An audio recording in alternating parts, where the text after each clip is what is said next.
Imagine you are walking into a cave. Not the nice part near the entrance, the deep part, the part where the air gets colder, the part where your fire starts to feel small. Behind you is daylight. In front of you is black stone. You are carrying a torch. It smells like smoke, wet rock, and animal fat. Every step sounds louder than it should. And then you stop. Because on the wall in front of you, there is an animal. Not a real animal, a painted one, a bison, or a pig, or a horse, or a lion. And for a second it almost feels alive. The head is turned, the legs are bent, the body follows a bump in the stone, like the cave itself was already hiding the animal and somebody just pulled it out. Now here is the strange part. That person did not need to do this. Painting a cave wall does not cook meat. It does not sharpen a spear. It does not keep rain off your skin. It does not make the winter warmer. And some of these paintings were made in places that were hard to reach. Dark places, deep places, places where you had to bring light just to see your own hand. So why do it? Why would ancient humans spend time, pigment, smoke, and effort making pictures on stone? The simple answer is art, but that answer is almost too simple. Because today when we say art, we often mean decoration. Something to hang on a wall, something to make a room look nicer. But prehistoric cave art was not just a nicer room, it was often made in a world full of hunger, cold, danger, animals, storms, and death. So the better question is not, why did they make art? The better question is, what problem did a picture solve? And the answer is probably not one thing. It was memory, it was teaching, it was ritual, it was group identity, it was fear, it was storytelling, and maybe most importantly, it was a way to make invisible things visible. A deer running away is gone in seconds. A dangerous animal disappears into trees. A story dies if nobody remembers it. A warning is useless if nobody hears it. But a picture stays. That is the first big clue. Before writing, before books, before maps, before screens, a wall could remember. If you live in a small group of people, memory is everything. You need to remember where water is. You need to remember which animals are dangerous. You need to remember which season changes the herd. You need to remember who did something brave. You need to remember what your group believes. And human memory is powerful, but it is also fragile. People forget. People die. Stories change. But a mark on stone can outlive the person who made it.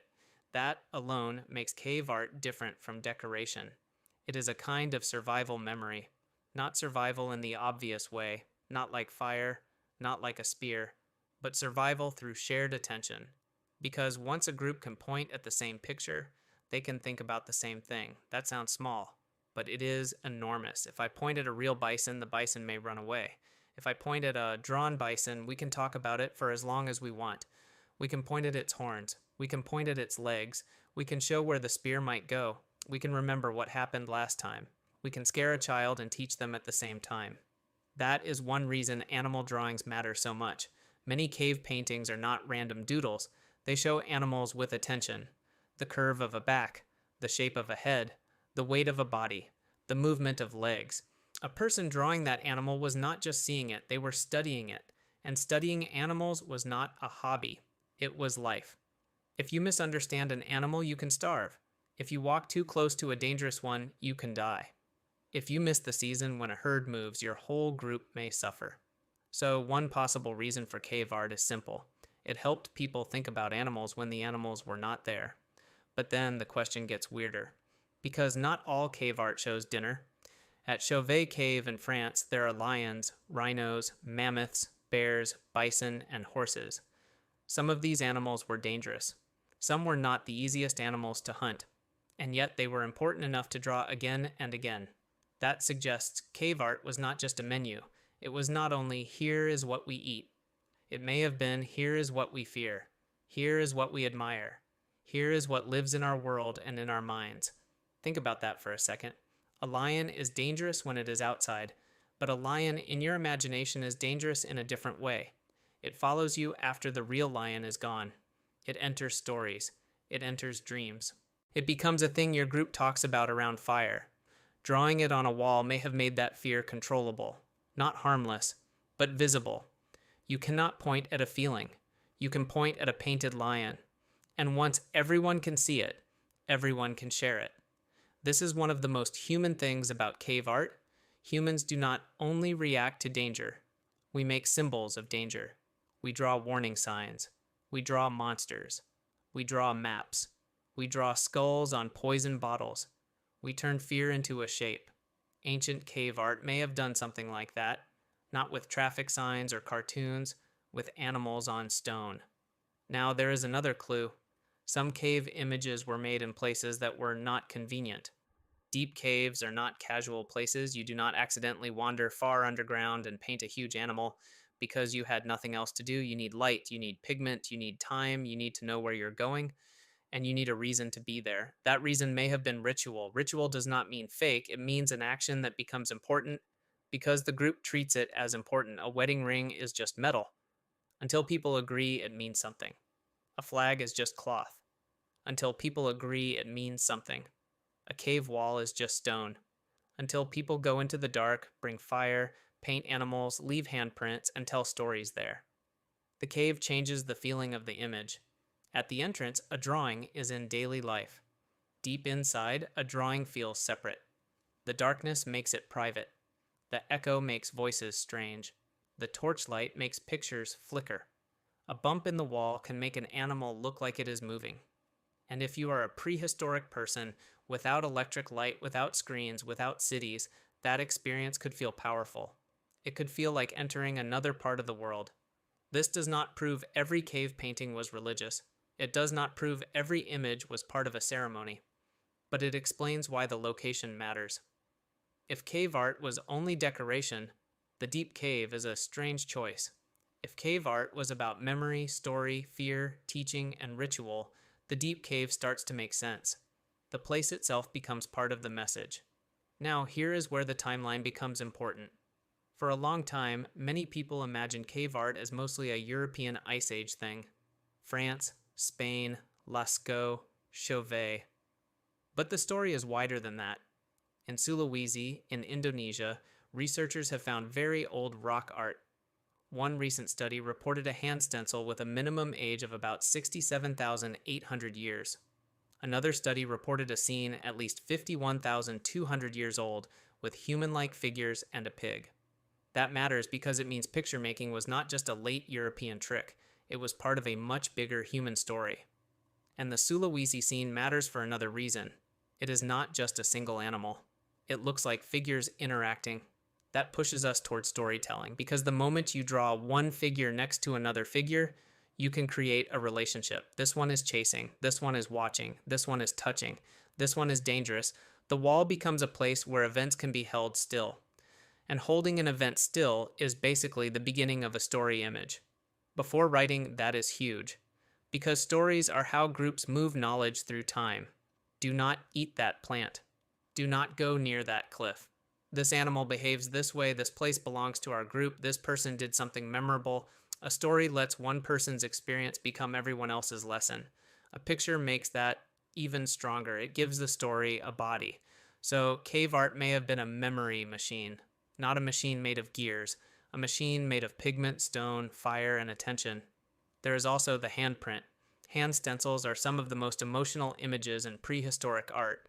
A person puts their hand on stone. They blow pigment around it, then the hand moves away, and the empty shape remains. It is not a picture of an animal, it is not a map. It is not an obvious lesson, it is a trace of a person. It says in the simplest possible way, I was here. That might be one of the oldest human messages. I was here. My hand touched this wall. My breath pushed this pigment. My body was in this dark place. When you see a hand stencil, it feels strangely modern. Because people still do this. We sign names, we carve initials, we leave footprints in wet cement, we take photos of ourselves in important places. We want the world to hold a little proof that we existed. A hand stencil may not mean exactly that every time, but it is hard to ignore the feeling. It is a body turned into a symbol, and once a body can become a symbol, a group can do something powerful. It can build identity. Imagine a child entering the cave and seeing many hands. Old hands, young hands, hands from people who may be dead now. That child is not just seeing marks. They are seeing a group across time. They are seeing, these are our people. That kind of identity matters because human groups survive by cooperation, food sharing, childcare, hunting, gathering, warning each other, remembering places, punishing selfish behavior, trusting each other. And trust needs stories. It needs shared symbols. It needs things everyone recognizes. If cave art helped a group feel connected, then it was not separate from survival. It was social survival. Now, we have to be careful. Archaeologists cannot interview the painters. Nobody can ask, excuse me, was this bison about hunting strategy, ritual, memory, or your personal fear of giant animals? The artist is gone. The language is gone. The moment is gone. So anyone who says there was one exact reason for all cave art is probably making it too neat. Some images may have been teaching. Some may have been ritual. Some may have been play. Some may have been status. Some may have been made by children. Some may have been made by experts. Some may have been made in public. Some may have been made in secret. And different caves may have meant different things. That uncertainty is not a weakness. It is part of the story. Because the most interesting answer is not one label. The most interesting answer is that images gave humans a new kind of tool. Not a tool for cutting, not a tool for digging, not a tool for killing, a tool for shared imagination. That may sound soft, but shared imagination is one of the hardest survival tools humans have. If your group can imagine tomorrow, you can plan. If your group can imagine an animal that is not present, you can teach. If your group can imagine a danger before it happens, you can prepare. If your group can imagine ancestors, spirits, heroes, or rules, you can build identity. If your group can imagine the same story, you can cooperate with people who did not personally see what happened. Cave art sits right in the middle of that. It makes imagination public. It takes something inside a mind and puts it outside the body. Once it is outside the body, other people can look at it, they can argue about it, they can remember it, they can teach it, they can add to it, they can bring a child to it years later. That is a massive change. There is another interesting possibility. Maybe some cave art was about the cave itself. The wall was not always treated like a flat blank page. Artists sometimes used cracks, curves, bulges, and shadows.